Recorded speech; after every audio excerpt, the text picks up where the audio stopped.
오늘의 말씀 요한복음 1장 9절로 13절의 말씀입니다.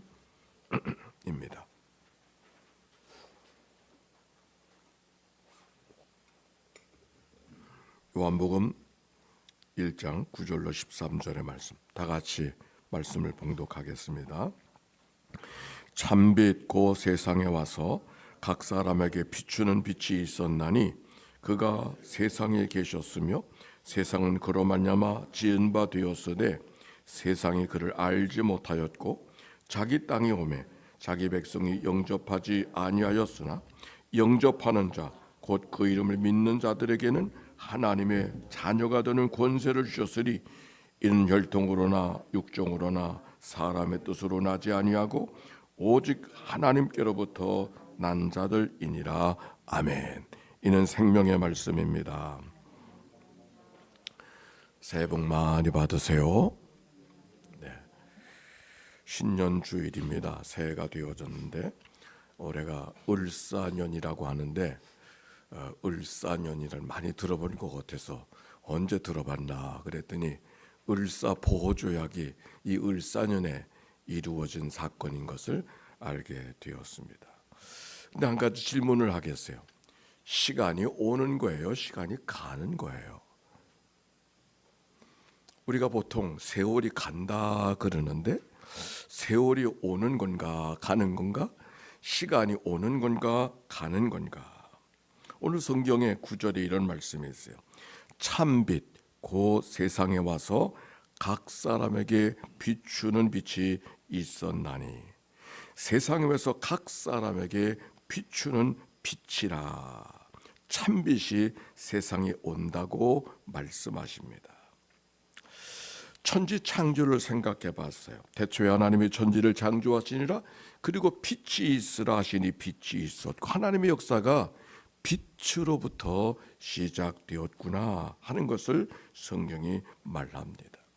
땅이 혼돈하고 공허하며 흑암이 가득했지만 빛으로 혼돈의 질서를 세우시고 생명의 역사를 시작하신 분이 하나님이시구나. 오늘 성경은 하나님이 누군가를 이야기하고 있는 거예요. 하나님이 누굽니까? 빛으로 찾아오시는 분이 하나님이시다. 아니, 빛처럼 다가오시는 분이 하나님이시다. 아무도 거역할 수 없게 다가오시는 그 하나님. 마치 해맞이할 때 해가 뜨는 순간 온 세상을 덮었던 어둠이 곧 빛으로 가득한 세상으로 바뀌어지는 것처럼 말입니다.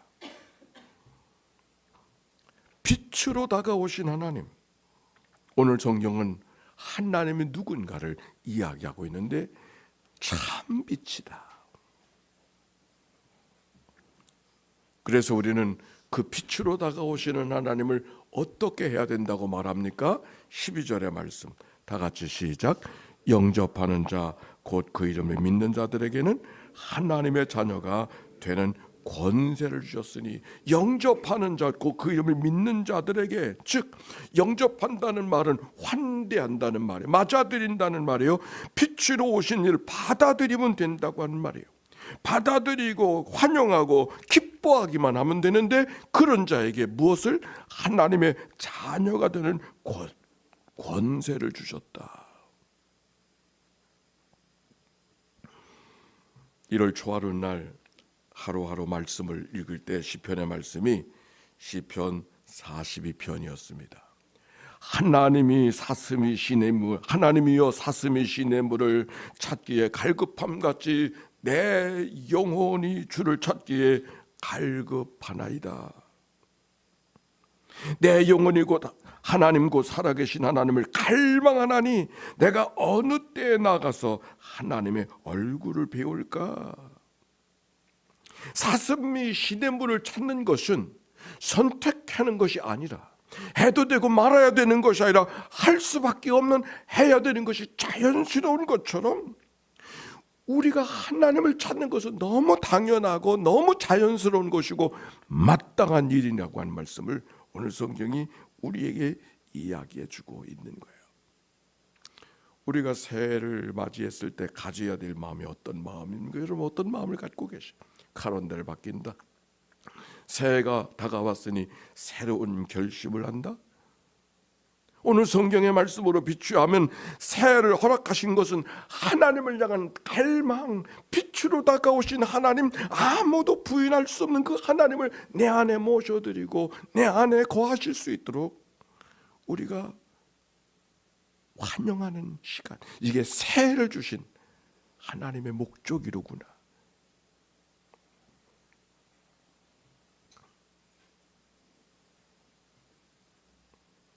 여러분, 이 새해가 여러분에겐 어떻게 다가오고 있나요? 빛으로 다가오신 하나님을 우리가 맞이하고 환영하고, 빛으로 다가오신 하나님은 그저 세상이 환해졌구나가 아니라 하나님의 세상이로구나 하는 것을 보게 하시는, 하나님의 생명의 주인이라고 하는 것이 깨닫게 하시는, 그게 새해를 주신 하나님의 목적인 것을 오늘 성경이 우리에게 이야기해주고 있는 거예요. 그런데 이런 말씀이 있어요. 10절 한번 읽어볼까요? 10절 시작.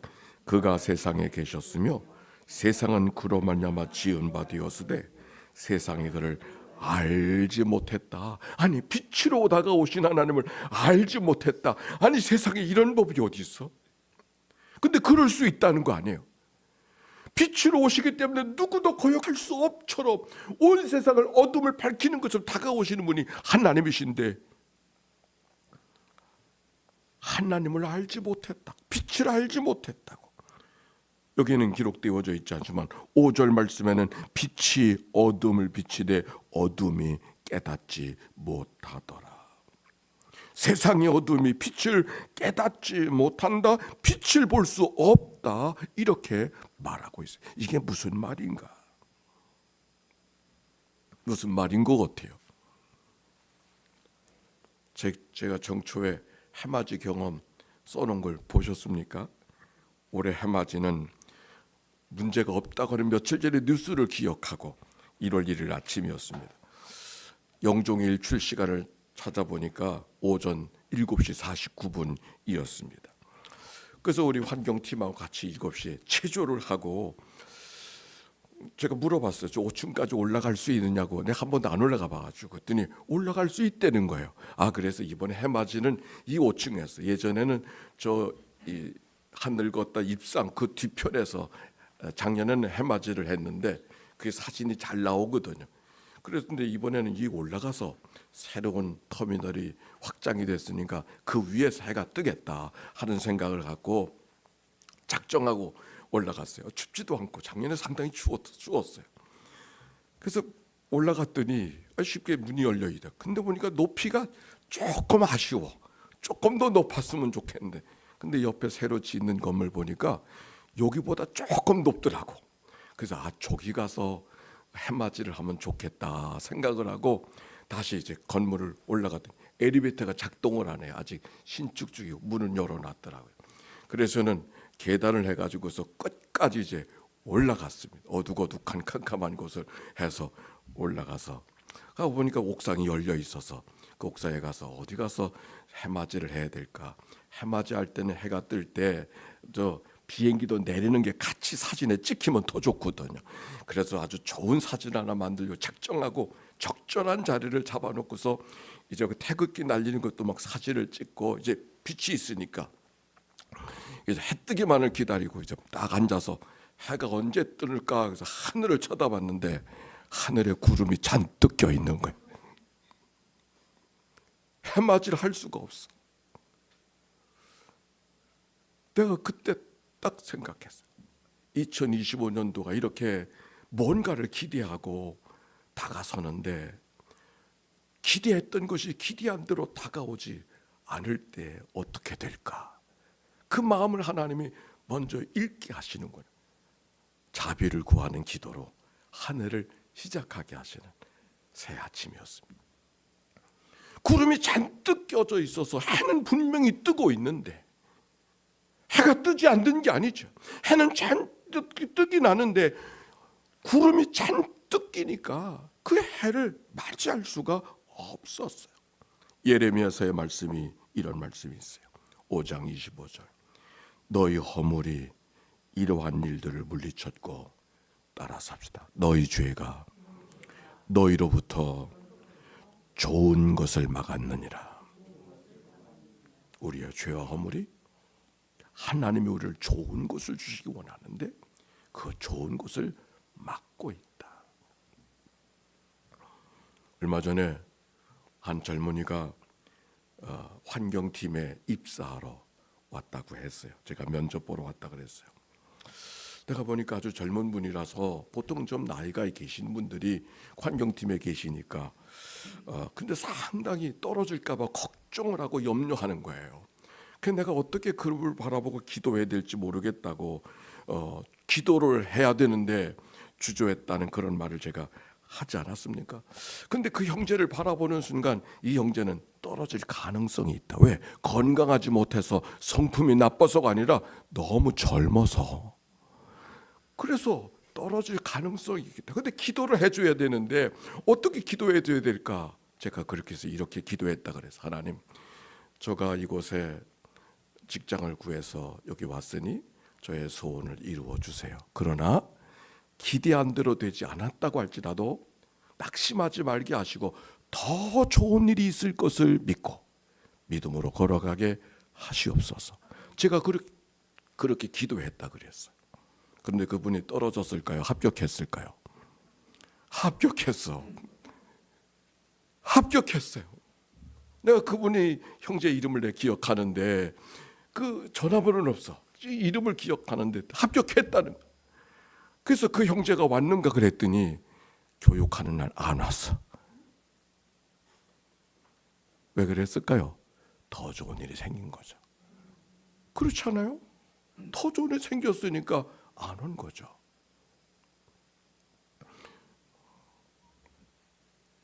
그가 면접 시험을 보고 떨어질까 봐 얼마나 초조하고 불안해하는지 구미서부터 새벽 차 타고 왔다 그랬는데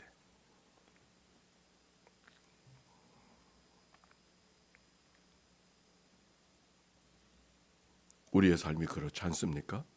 하나님은 늘 더 좋은 것을 준비해 놓고 기다리고 계시는데 우리는 오늘의 것만 쳐다보고 안절부절하고 답답하고 초조해하고 불안해하고 그럴 때가 얼마나 많이 있는가. 새해 어떤 기대가 있나요? 하나님은 나의 좋으신 하나님 믿습니까? God is so good. 하나님은 늘 좋은 것을 주시기 원하는데 우리의 허물이 그 오는 것을 빛처럼 좋은 것을 막아내고 있다는 거예요. 오늘 말씀을 봉독하면서 영접하는 자, 그 이름을 믿는 자들이 하나님의 자녀가 되는 권세를 주셨으니 영접한다는 것이 뭔가 그거는 내가 뭘 하는 게 아니에요. 내가 뭘 수고하고 땀 흘리고 노력하는 게 아니에요. 오히려 내가 어둠 속에 있는 것을 인정하기만 하면 그 빛은 다가올 수밖에 없는 거예요. 내가 수고한 만큼 다가오는 게 아니에요. 내가 노력한 만큼 찾아지는 게 아니에요. 오늘 성경에 있는 말씀은 영접한다고 하는 말은 내가 이만큼 수고해야 된다, 이만큼 노력해야 된다, 그 말을 하려고 하는 것이 아니에요. 내가 어둠에 있다는 사실을 인정하기만 하면은 빛처럼 다가오실 하나님은 너 가운데 오실 수밖에 없음을 오늘 성경이 이야기하고 있는 거예요. 빛은 늘 어둠을 향하여 달려오잖아요. 빛은 어둠을 향하여 달려와요. 어둠이 있음을 인정하는 것. 라오디게 교회를 기억합니다. 회개하라. 사랑하기 때문에 회개하라. 그런데 회개하는데 열심을 내라고 권면하던 계시록의 이야기. 왜? 차지도 아니하고 뜨겁지도 아니한 교회가 되었기 때문에. 왜 그랬을까요? 내가 말하기를 나는 부자라, 부요한 자라, 부족한 것이 없다 하나 내 곤고한 것, 내 가련한 것, 가난한 것, 눈먼 것, 벌거벗은 것이 내가 알지 못하는구나. 그분이 보시기에, 주님이 보시기에는 곤고하고 가련하고 가난하고 눈먹고 벌거벗고 약한 것뿐인데 알지 못하는 것, 그거 회개하라고. 그의 가난, 그의 문제는 가난을 가난으로, 부족을 부족으로, 어둠을 어둠으로 인정하지 않은 거예요. 혹시 내 인생이 어둠이라고 생각하는 이가 있나요? 그래서 낙심하고 있나요? 어둠의 자리는 빛으로 다가오신 하나님이 더 강력하게, 더 강렬하게 찾아오실 수 있는 자리가 바로 그 자리인 것을 오늘 성경이 말씀하고 있지요. 새해가 돼서 일터의 변화가 많아요. 우리 환경팀들이 특별히 많이 계시는데 많이 변해서, 특별히 여기 환경팀 신우회가 있는데 신우회 임원들이 다 다른 데로 가버리는 거예요. 그래서 이거 어떻게 해야 되나. 근데 처음에는 어디로 가는지 몰랐는데 보니까 주말에는 쉬는 데로 가는 사람들이 있어서 나는 가는 게 좀 아쉽지만은 가는 분들에게는 좋은 일이구나, 그런 생각이 들었어요. 그래서 그 얘기를 했더니 별로 동의를 안 해. 알고 봤더니 간다고 다 좋은 게 아니더라고. 또 미리미리 좀 알려줬으면 좋겠는데 미리미리 알려주지도 않아. 왜 그러냐고 내가 물어봤어 정말. 그랬더니 미리 알려주면 괜히 또 여러 가지 예의가 있기 때문에 그래서 바로 알려준다는 거예요. 운영하는 사람들은 운영하는 대로 고충이 있구나 하는 것을 제가 이해하면서 일터의 이동 때문에 마음이 불편하고 어떤 분들은 정말 마음이 불편하겠다는 생각이 들었어요. 예배도 할 수가 없는 곳이에요. 옮겨지는 곳은 주일이 돼도 예배도 할 수가 없어. 이거 T2A에서 일하는 분은 예배라도 할 수가 있는데 주일이 돼도 예배도 할 수가 없는 곳으로 이동이 되어지는 그분들의 마음이 어떤 마음일까를 제가 읽을 수 있었어요. 새해가 그렇게 다가오는 분도 계실지 모르겠어요. 그러나 오늘 성경의 말씀, 빛으로 다가오신 하나님, 어둠이면 어둠일수록 빛은 더 강렬하게 우리에게 다가오신다는 사실을 기억하고 우리의 마음이 어떠하든지 이 새해가 하나님의 은혜를 더 경험하고 복되게 경험하는 축복이 모두에게 있게 되시기를 주의 이름으로 축원합니다. 기도합시다.